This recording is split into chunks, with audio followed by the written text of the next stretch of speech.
What's up guys, today we're going to be unboxing and reviewing the Acetech AC6000 chronograph. Let's go ahead and open it.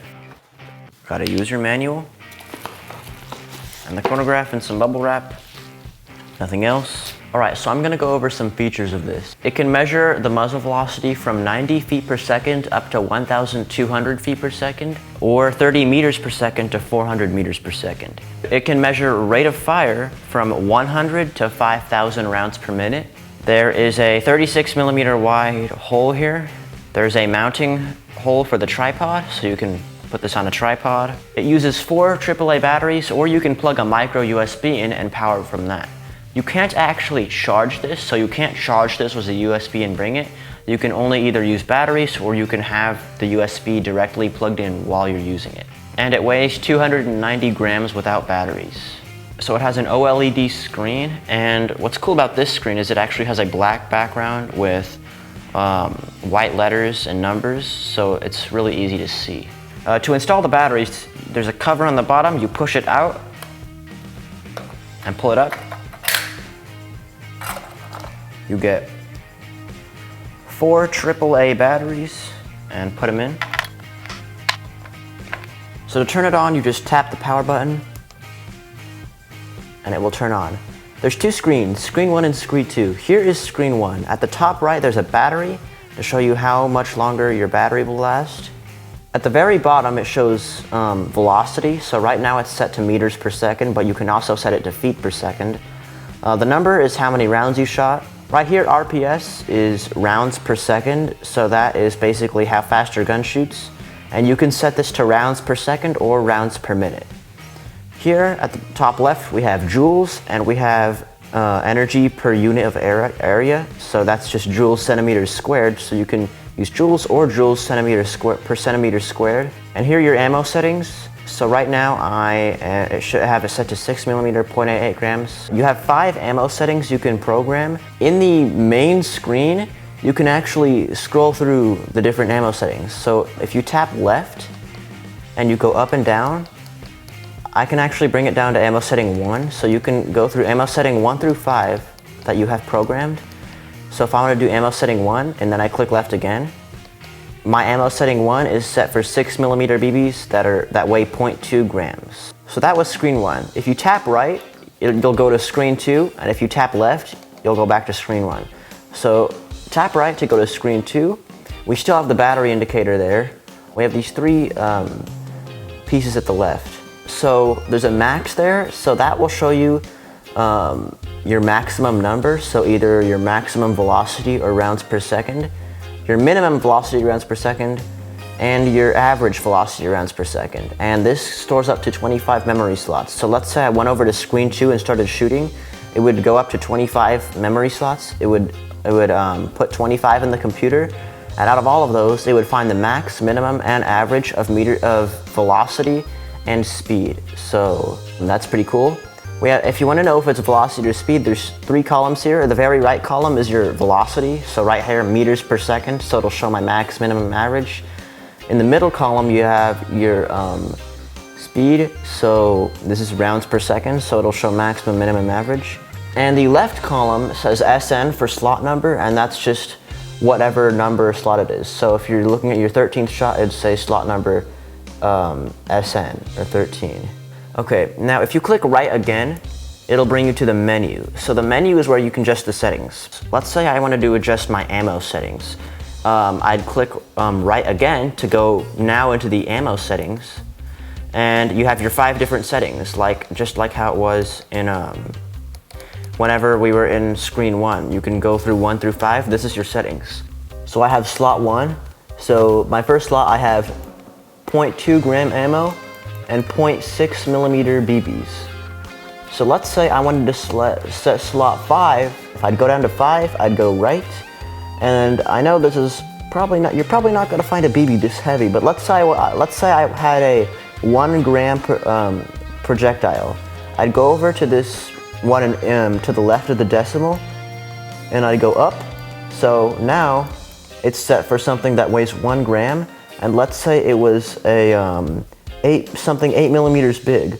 So I'd move this up to 8 millimeters. What if I went up on this number? Now I have an 18mm projectile. So this isn't just for airsoft BBs. You can adjust settings for different projectiles too. So now you can go down and click exit. You can go to unit settings. So in the unit settings, you can adjust rate of fire. So you just tap right to adjust the settings. So I can do RPM, RPS, RPM, RPS. I think I'm gonna set it to rounds per second. For speed, you can do meters per second or feet per second. I'll put it to feet per second. For weight, you can do gram or grain. So I'm just gonna set it to gram. And for energy, you can do joules or feet pounds.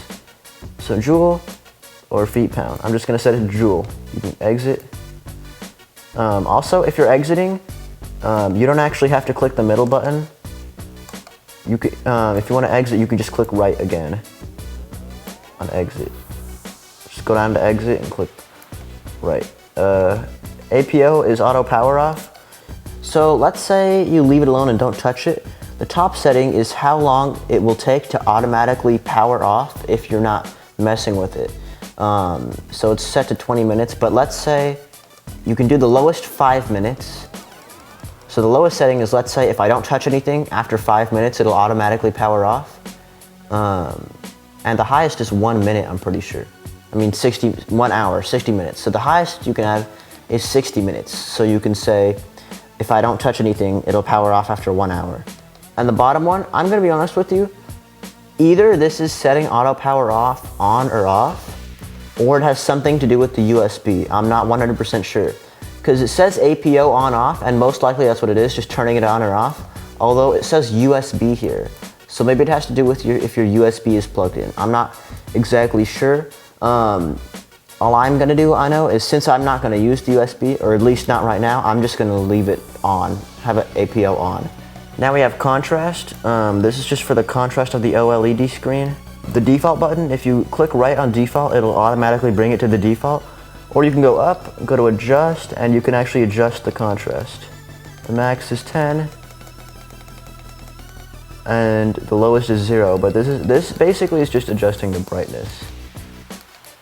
Because you notice it gets brighter if I do 10. And then I can just bring it back to the, like, let's say I had it set to 8. If I wanted to go default, I could just bring it, it brings it down to 6, which is the default. So that's the contrast. And then on the very bottom setting is reset. You can just reset this to the factory settings, and it also calibrates the lasers if you do that too. So if I do this, it'll just reset it. Just reset it to whatever the settings came factory. I haven't really adjusted any just for the video, so I don't really care. It's just gonna reset. Yeah, let's go shoot it. So I'm on screen 2 right now, so I can see the minimum, maximum, and average. So let's try it out.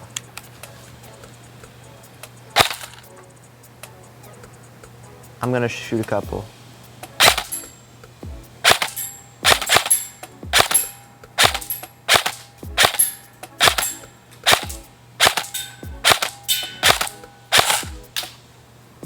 Out of the last 25 BBs I shot, my maximum FPS was 360, my minimum was 351, and my average FPS was 357.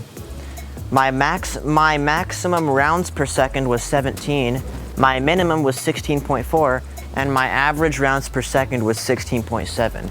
So that's what that screen shows you, so that's pretty cool. All right, here's the old chronograph. It's the EVIC Pro chronograph. It worked pretty good, but it fell down too many times, so it broke. So I'm gonna actually take it off and mount our new chronograph to the tripod. So why would you even want a chronograph? What is the point? What does it matter to measure the FPS? Well, first of all, if you're a techer or you like modding and that kind of stuff, and you do a bunch of stuff to your airsoft guns, after you do something to your airsoft gun, you might just want to test the FPS to make sure you're even allowed to use it, or that something weird isn't going on. If you do a lot of reviews about airsoft guns on YouTube, a lot of people probably want to know the FPS and rate of fire, so it's good to have them, and whenever you do a review, it's good to just show the FPS and rate of fire. If you're a field or you own an airsoft field or something, then it's also a really good idea to have a chronograph. Probably be really bad if a field didn't have a chronograph, because let's say you had a limit of like 400 FPS at your field, or 2 joules or whatever, if you don't have a chronograph, there's no really way to test somebody's FPS, so people will just be walking in with crazy powerful guns that are just gonna give everybody bruises. So we're gonna be trying this out on Nerf rival rounds. So let's adjust some ammo settings. So let's just adjust setting 5. So a rival round is like 1.9, around like 1.9 grams. What'd you say the millimeters? 25 millimeters. And it's about 25 millimeters. So let me see, 1.9 grams, 25 millimeters. All right, exit. And you can see whenever I'm ready to shoot my rival rounds, if I'm on like, I just go to ammo 5, 25 millimeters, 1.9 grams. Wait, I am 1.9 grams. All right, so that was 84 feet per second. And that was 0.63 joules. So you can see that there. 0.63? Yeah, joule. Light joules. Well, I guess it's still also only 80. Yeah, it's 84.6 feet per second. That was 80.3 feet per second with 0.57 joules.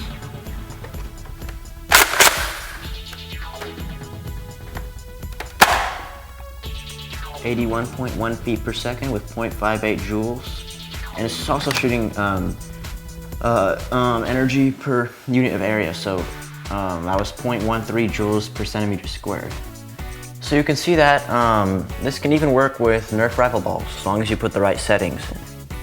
So one thing I forgot to mention is there are these little rubber studs on the bottom. So if you set it down somewhere, it's not gonna like slide around or anything. So overall, I think this chronograph is pretty cool and a lot better than a lot other chronographs. Honestly, I think this is better than the EVIC Pro chronograph I had. And this is probably better than a lot of other chronographs for multiple reasons. One, this gives you a minimum, maximum, and average FPS. There are a lot of settings in this. It has a really cool OLED screen that's pretty easy to see outside, especially with how bright the sun was today. It's cool how it takes these AAA batteries. I generally like batteries more than charging because charging takes a long time. Batteries, you just put some in. So it's pretty cool. Also, being able to power it using a USB is a pretty neat feature. It's really easy to use. Pretty good rubber buttons. Also, my other chronograph, my EVIC one, had a pretty small hole to shoot the BB through. This hole's really big, so that's pretty cool. Like it's big enough I could shoot Nerf rival rounds through here, which I like a lot. Also got a nice tripod stand. Overall, this is just a really well-built chronograph. The plastic seems pretty good, nothing really special, although it definitely doesn't feel cheap or anything. I like it a lot. I'll definitely be using it a lot in my airsoft reviews and stuff like that. And yeah, that's it.